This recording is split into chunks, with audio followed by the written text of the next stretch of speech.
Olá, vamos a mais um fato no canal Histórias e Fatos que a Vida Conta. O fato que vou narrar a vocês é a história de uma família de classe média, de uma cidade de porte médio do Vale do Paraíba, nos anos 80, bem para dizer a verdade, no final dos anos 80 e início dos anos 90. A história envolve religião, exagero e o extremo da fé, vamos dizer assim, o extremo da religião. E envolve, de outro lado, uma doença que surgiu na década de 80, bem no início da década de 80, a AIDS, que levou muitas pessoas. Então vamos à história para que todos possam entender. Havia uma família, o homem, o marido, a mulher e o casal de filho. Enquanto essas crianças eram pequenas, eles viviam bem, tranquilo. As crianças chegou à idade de pré-adolescência, adolescente, e o filho tem que se entender que o filho não é prisioneiro nem do pai e nem da mãe. Ele é filho. O pai e a mãe não entram na vida do filho. O filho entra na vida do pai e da mãe. O objetivo do pai e da mãe é preparar esse filho, essa filha para a vida, para seguir sozinho, caminhar, lutar pelos seus objetivos e entender as consequências de nossa vida aqui. Não que as pessoas tenham que ser prisioneiros. A religião é muito bom, tem que ser seguida. Uma pessoa sem fé em Deus não é nada. Nós sem Deus não somos nada, sem a proteção divina. Mas Deus nos fez com o propósito de podermos viver, sermos alegres, felizes, contentes, termos prazer na vida, porque os problemas já virão, de qualquer forma, assim a gente chamar. E se você só chorar e não sorrir, só rezar e entregar a todas as dores desse nosso mundo, né? É guerra, é violência, é doença, é tanta coisa ruim que se a gente ficar pensando só no ruim, a gente não vai viver, a gente vai tornar uma pessoa depressiva, sofrido, e vamos morrendo aos poucos. E vamos tornando as pessoas que estão do nosso lado infelizes também. Tem essa outra questão. E foi o que aconteceu nessa família, nessa casa. A mulher começou a seguir a religião católica, ir à missa, participar de tudo. Não que as pessoas que estavam ali tinham culpa. Talvez elas nem souberam do efeito que isso causou nessa senhora. Na época era uma mulher até jovem, porque eles não tinham culpa. Era um problema pessoal dela e não deles ali. E nem Deus queria aquilo. Ela se entregou 100% a tudo ali. Digamos assim, 1000%. Chegava na casa dela, ela queria que tudo fosse do jeito que ela queria, aprendeu lá. Na concepção dela, não das pessoas da igreja. Você tinha que ser um santo, digamos em outras palavras.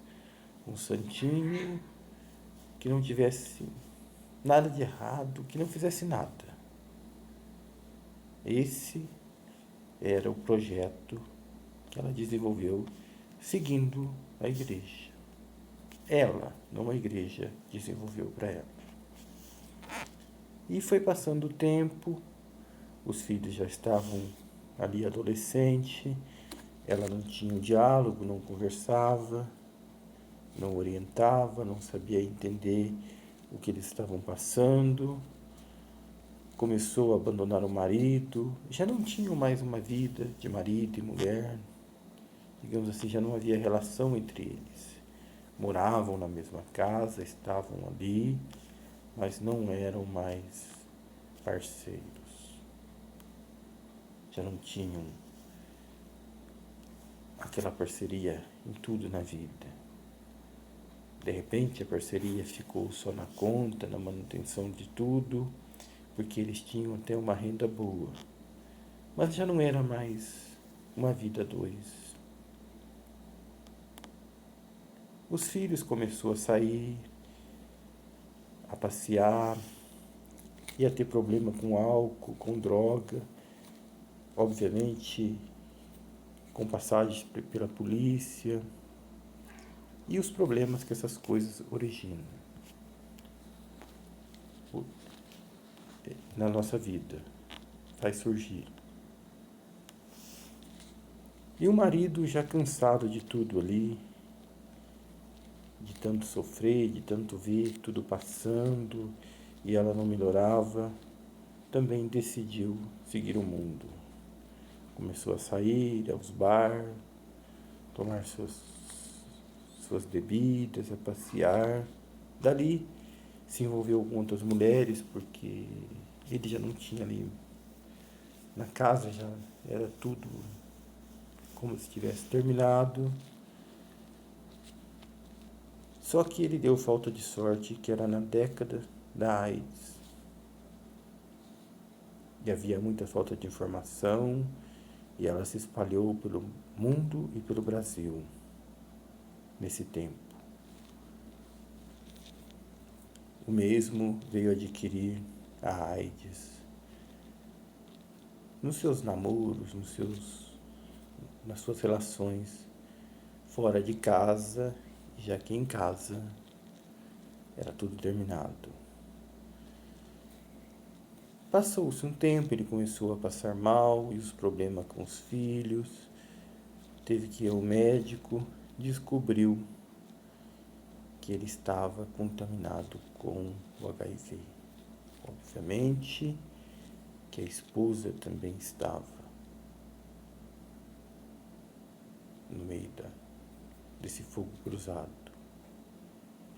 E de repente essa mulher começou a pensar, parou, ergueu sua cabeça como devia ter erguido no começo, olhou de cima para baixo e viu a catástrofe que ela havia causado em sua própria casa devido ao exagero, ao extremismo, que não foi a igreja que colocou nela, que ela mesma colocou. Ela percebeu que destruiu um casamento, que veio de um namoro, que veio de um sonho dos dois. Ela percebeu que nada havia sobrado, que eles iam morrer,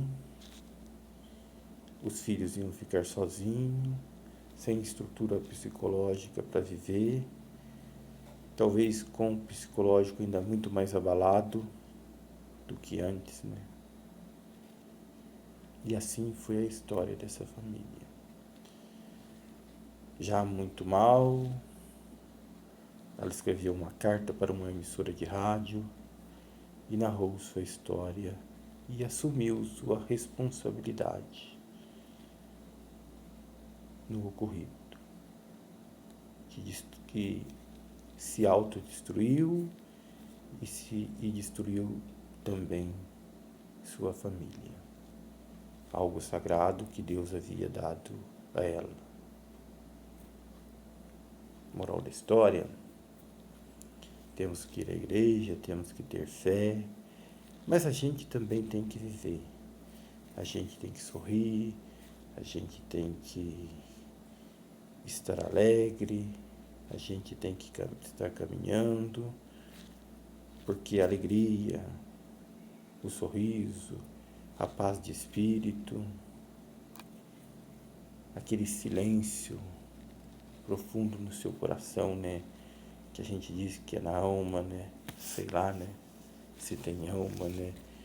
Ou se é o coração, aquela alegria que está lá dentro. Porque quando a gente está com Deus, quando a gente está contente, a gente consegue passar pelo vale da escuridão. Porque a tristeza vem mesmo. Ela vem de um jeito ou de outro e quer ficar, mas a gente tem que mandar ela embora. E o fanatismo não vai nos ajudar a resolver isso. E a gente é que tem que resolver. Então, quando você está 100% feliz, se você pegar uma caneca dessa e tomar um pouquinho de água nela, você já vai agradecer a Deus, estar alegre, porque você quer estar feliz e alegre. Esse é o objetivo da história de hoje.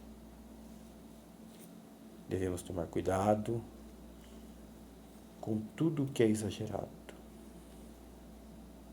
Não é desencaminhar você da sua igreja, dizer que você tem que ir ao mundo, correr atrás das diversões. Tem sim, tem que se divertir. E tem também que buscar Deus, porque Deus fez você para viver. Esse é o objetivo da história. Muito obrigado a você que assistiu até o fim. Peço que dê o joinha, curta no canal e Deus nos abençoe.